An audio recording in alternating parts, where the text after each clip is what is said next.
Sud Radio, l'œil de l'IFOP. Et l'œil de l'IFOP ce matin, c'est avec Antoine Châtelet, chargé d'études opinion et stratégie d'entreprise à l'IFOP. Bonjour Antoine. Bonjour. Alors ce matin, une étude réalisée par l'IFOP pour la Fondation Jean Jaurès et Le Figaro. Quels sont les différents regards européens sur la crise et forcément sur la guerre en Ukraine? C'est un angle intéressant de confronter finalement le regard des Français, des Anglais, des Allemands.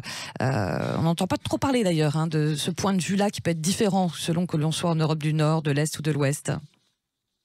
Oui, tout à fait. Nous, c'est en tout cas la question de l'Ukraine, on le traite très souvent sous l'angle franco-français ou franco-allemand.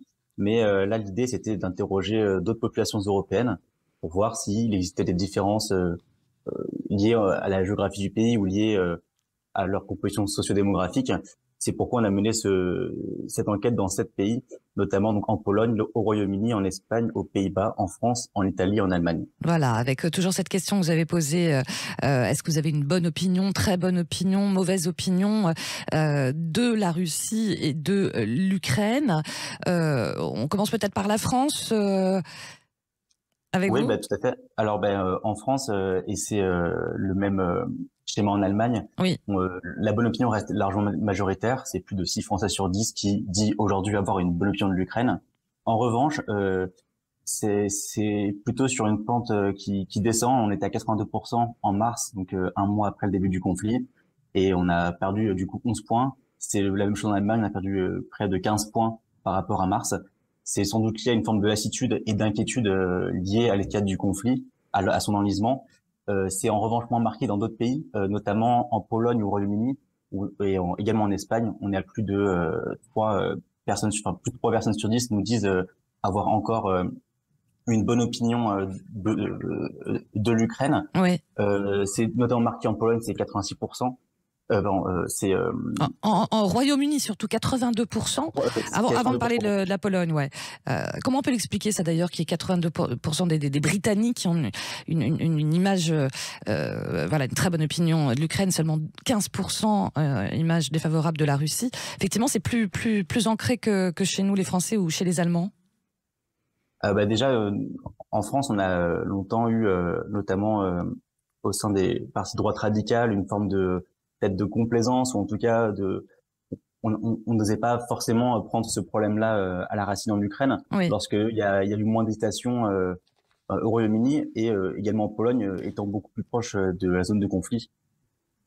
Bien sûr. Et d'ailleurs, on parlait de la Pologne, avec effectivement 79% des Polonais qui ont une opinion plus favorable de l'Ukraine. Pas étonnant et pas anodin non plus que le président Joe Biden était en visite à Varsovie cette semaine, d'ailleurs. Oui, tout à fait. Et également, c'est la grande différence qu'on a entre la France et l'Allemagne, qui sont plutôt proches. Oui. En Allemagne, la bonne opinion à l'égard de la Russie est un petit peu plus marquée. Et en fait, en regardant un petit peu, nous, dans les données, ce qu'on a mis à jour, c'est que c'est lié à une forme de résidu de la bonne opinion à l'égard de la Russie, notamment au sein de l'ancien bloc de l'Est. Donc, une partie des Allemands de l'Est ont quand même encore une bonne opinion. C'est près d'un Allemand de l'Est sur 4 de la Russie. C'est essentiellement lié à ça. Ouais, l'histoire géopolitique, la guerre froide, ça les écrase encore. Tout à fait. Ouais. Et c'est la même chose en Pologne. En Pologne, évidemment, l'idée d'impérialisme russe, ou en tout cas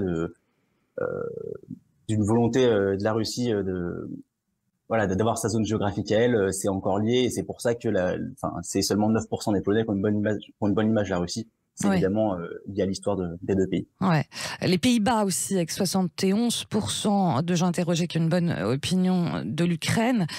Finalement, quelque part, cette étude, elle prouve quoi? Il y a une fracture ou pas? Ou franchement pas entre l'Europe de l'Est, l'Europe du Nord, l'Europe de l'Ouest? Alors, il y a une fracture. C'est peut-être pas la plus visible sur la bonne opinion, mais en tout cas, c'est visible notamment sur la question de la fourniture d'armes.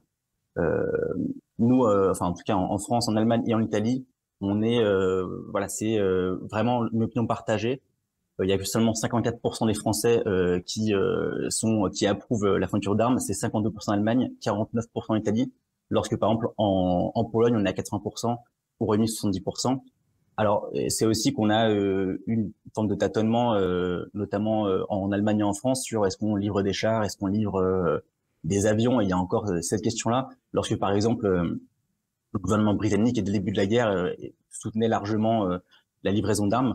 En Pologne, c'est aussi lié au fait, une nouvelle fois que il y a une forme de double enjeu. Ils sont quand même frontés à la Biélorussie, territoire sur lequel les forces russes sont présentes. Ils ont aussi été liés à la guerre ils ont reçu un missile au mois de novembre, forcément, la guerre au bord de leur territoire. Et ils sont également frontés de la Russie avec l'enclave de Kaliningrad, coincée entre la Lituanie et la Pologne. Donc, là encore, ils ont une vision peut-être de l'agresseur bien différente et ils perçoivent un danger forcément imminent. Ouais, et une guerre plus proche de chez eux aussi. Merci beaucoup pour vos éclairages et vos lumières. C'est une étude passionnante sur effectivement les différentes opinions européennes par rapport à cette guerre en Ukraine et cette image aussi de la Russie. Je vous remercie beaucoup, Antoine Châtelet. Merci. Merci à vous. Au revoir. Je rappelle que vous êtes chargé d'études opinion et stratégie d'entreprise à l'IFOP. Merci.